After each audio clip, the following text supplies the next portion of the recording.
If f is the function 2x squared plus 2y squared, and S is the set of ordered triples of numbers x, y, z in R3, meaning all three of the components are real numbers, such that x squared plus y squared plus z squared is equal to 25, and z is greater than or equal to 0. Now I'm going to put in a parenthetical comment, which is parameterized by, this is part of a sphere, it's the upper half of a sphere, so I will use a parameterization that makes use of polar coordinates with one of the coordinates constant. In particular, the radius coordinate, rho, is 5. So I'm going to say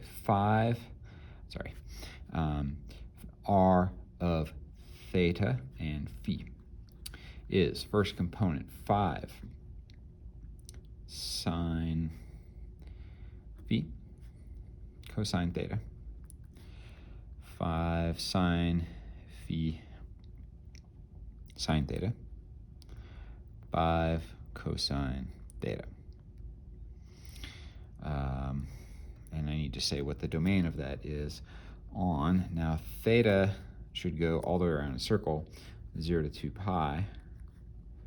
But in order to get just the top half of the sphere, where z is greater than or equal to 0, I'm going to constrain phi, the second variable, to be 0 to pi over 2.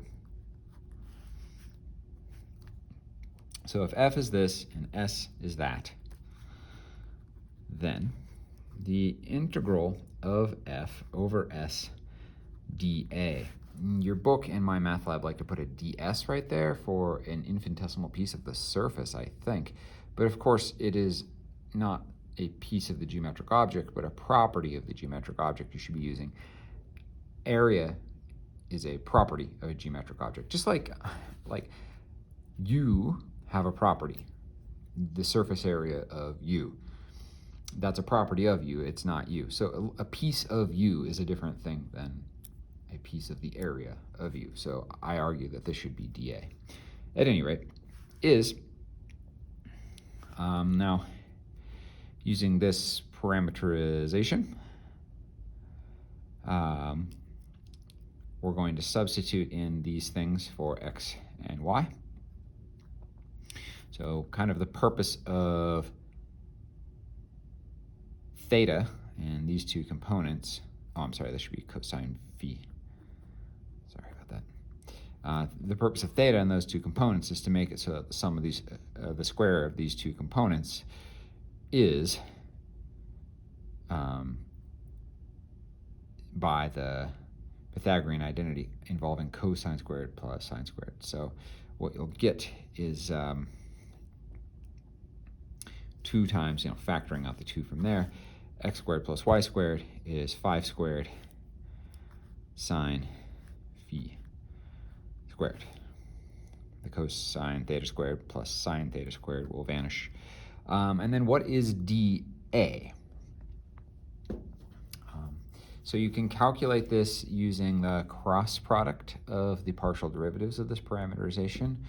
But what you will find, of course, is that you will get rho squared, which is 5 squared sine phi d phi d theta. And that's just the usual Jacobian factor for spherical coordinates. And now we're in phi and theta. Phi needs to go from 0 to pi over 2, and theta needs to go from 0 to 2 pi. Of course, that should have been a double integral in the beginning. So it looks like we've got 2 times 5 to the 4th.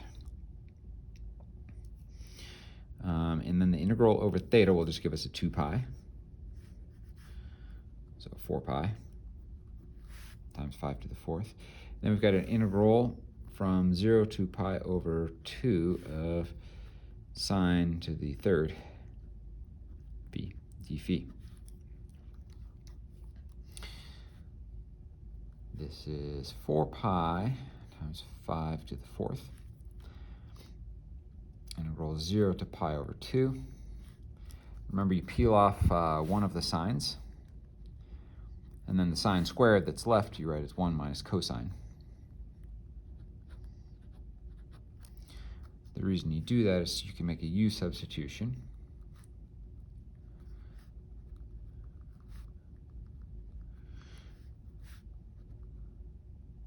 Sorry, that should be phi.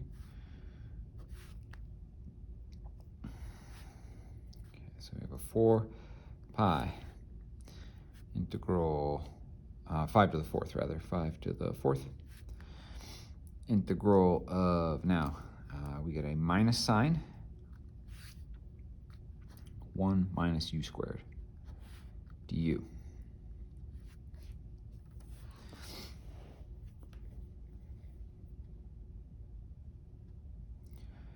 U is cosine. Cosine of 0 is 1. Cosine of pi over 2 is 0. So 4 times 5 to the 4th pi. 1/3 u to the 3rd with u replaced by 1 minus antiderivative of 1 is u. U evaluated at 1 is there. Okay, so looks like we've got a negative 2/3. 4 times 5 to the 4th pi with a negative 2/3. So negative 8 times 5 to the 4th over 3 pi.